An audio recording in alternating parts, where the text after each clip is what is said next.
Elias, and today I will be interviewing random students who are now undertaking Math in the Modern World class. I am also a DLSE student. Good morning, here I am now with my first student. What is your name? Bea Kalimlim, will you care to answer 3 questions? First question, how is mathematics viewed as a tool for communication?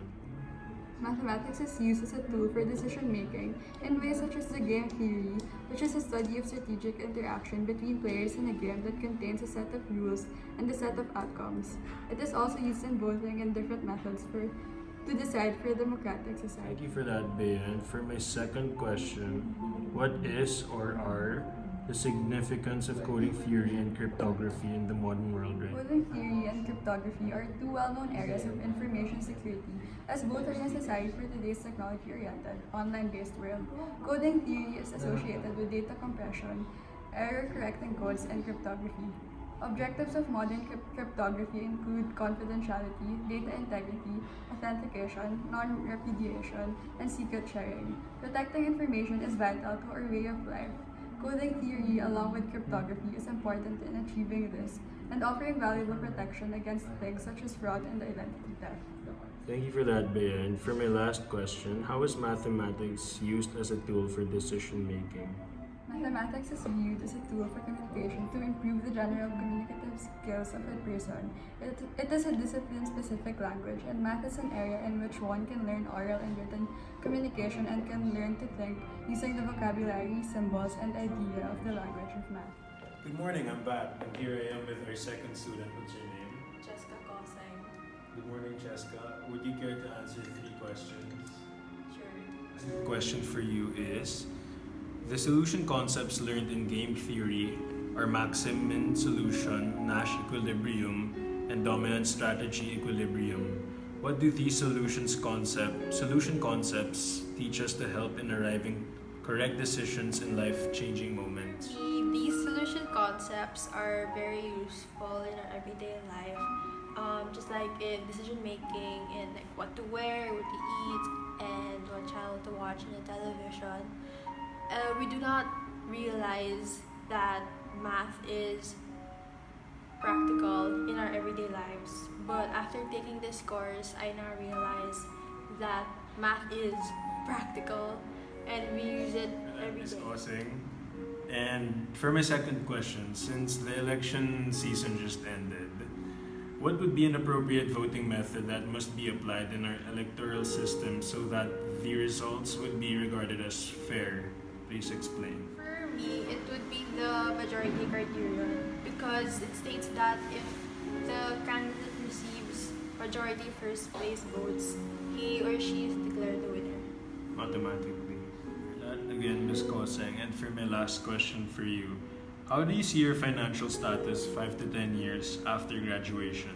What would be your plan to stabilize and manage your finances? I see myself 5 to 10 years from now with a stable job, raising my own family, and making the right amount of money to help support my children.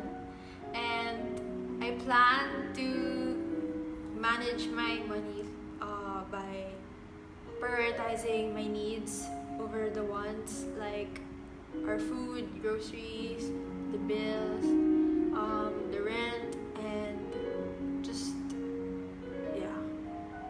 Good morning, I'm back. And here I am with our third student. What's your name? Hi, I am Margo. Hi Margo, good morning. Would you care to answer 3 questions about... Sure. Good morning, I'm back. And here I am with Margo. For my first question, how important is it to study logic, propositions, and arguments? Logic and propositions and argument is important because it concerns with the things that are true or false.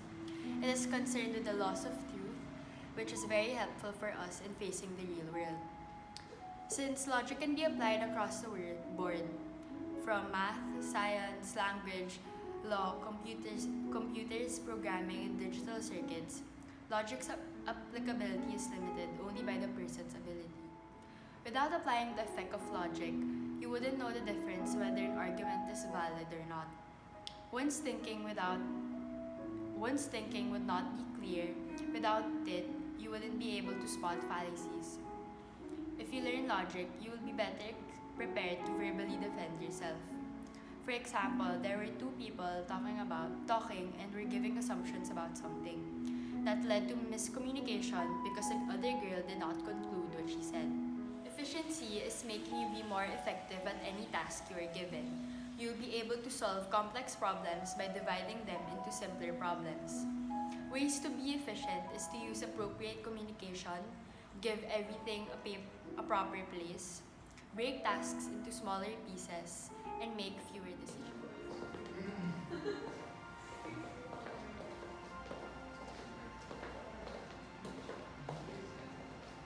Good morning, I'm back. And here we are with our fourth and last student for today. Good morning, what's your name? Hi, I'm Tyrone. Good morning, Tyrone. Would you care to answer 3 questions? Sure. Good morning, I am now with Mr. Salvador. Good morning. Mr. Salvador, my first question for you. What life realizations did you learn from the linear programming, transportation and assignment problems, shortest path problem, and minimum span increase, if there? I realized that by conducting and applying strategies such as linear programming, transportation, and assignment problem, shortest path, and minimum spanning tree, one could calculate and measure his or her decision before actually performing it. These methods can be really useful, especially if one seeks security and assurance in everything he does. I have learned from these that there are several ways as to how one can deal a problem.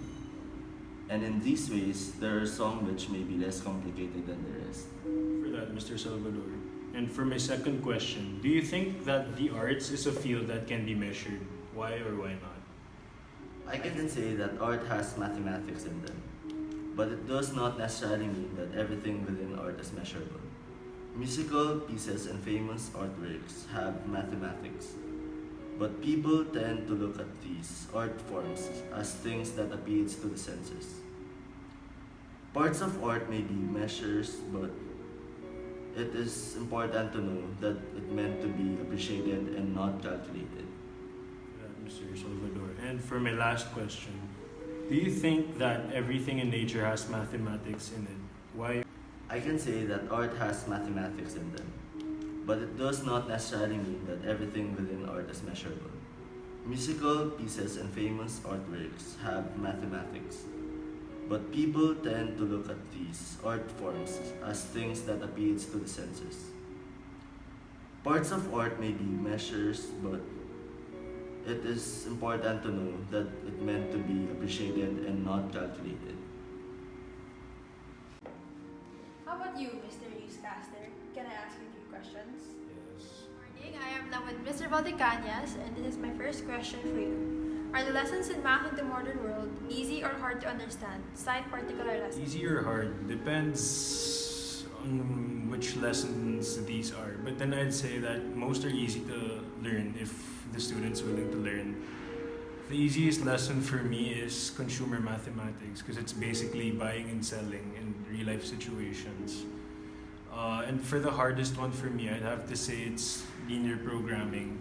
My group mates and I, we had a hard time coping up with the exercises for linear programming. But I could say that even if we had a hard time, since we were willing to learn, we can all learn.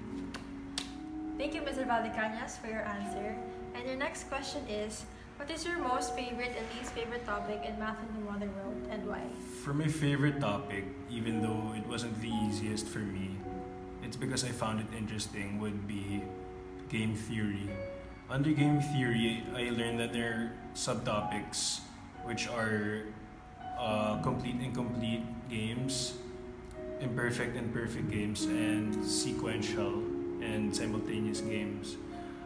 What is the main meaning of game theory? It is the involvement of 2 players finding the best solution for best strategy to come up with a solution for a problem involving rules.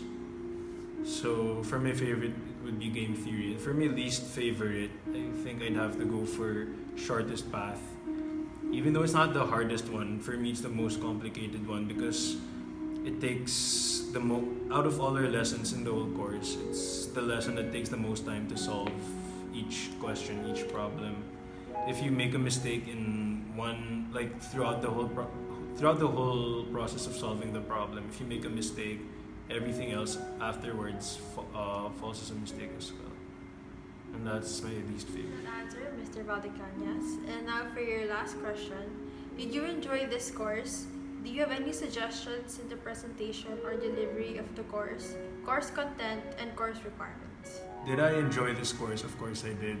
First of all, we were blessed with a great professor who, not just because he didn't give us a hard time, especially the requirements. We enjoyed his requirements, having only 2 exams throughout the whole course, something like a midterm and finals. And we enjoyed like these projects, like making vlogs, group projects, and the individual projects.